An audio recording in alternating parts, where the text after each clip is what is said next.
Gift काय, त्यांचे आई बाप ढिगाऱ्याने आणतात तिथे, पण प्रेम मिळतं का विचार. गोविंदराव उपहासाने म्हणाले. काहीतरी तुमचं. आता मंदारला एवढं शिकवलं तुम्ही, इतका हुशार तो, आता त्याच्या हुशारीला शोभेल अशी नोकरी अमेरिकेतच मिळणार ना. राहू दे हो. चला बघू.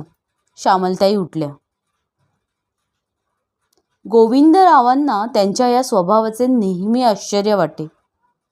ही इतकी कशी काय शांत राहू शकते. खरं तर बायका किती झुरतात मुलांच्या आठवणीने, पण श्यामलने सगळ्या गोष्टी सहजपणे घेतल्या. मंदारचे अमेरिकेला सेटल होणे, सोनालीशी त्याचे प्रेम जुळणे, श्यामलने तिचाही सहज स्वीकार केला सून म्हणून. कसं काय जमते हे हिला.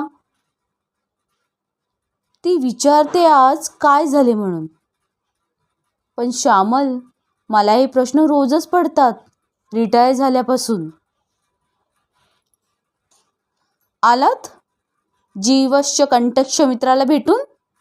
श्यामलताईंनी गोविंदरावांना घरात घेत विचारले. काय म्हणाले श्रीरंगपंत. श्रीरंग काय मजेत आहे.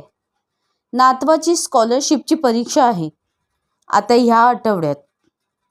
त्याची जबाबदारी ह्याच्यावरच. मुलगा सून काय ऑफिसमध्ये दिवसभर, नात आजीजवळ.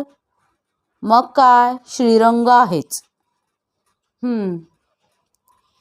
श्रीरंगला आणि वहिनींना नातवंडांचं सुख मिळतंय, पण त्यांना तेवढंच करावंही लागतं. श्यामलताई टीव्हीचा आवाज कमी करत म्हणाल्या.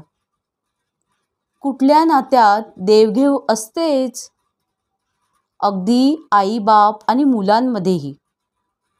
आई बापही मुलांकडून नंतर किती अपेक्षा करतात. मूल वाढवणं सोपं एक वेळ, त्याला रागवून तरी गप्प बसवता येतं, पण आई बाप. श्यामल, खरं तेच बोलतीये. प्रॅक्टिकल विचार करा ना आता.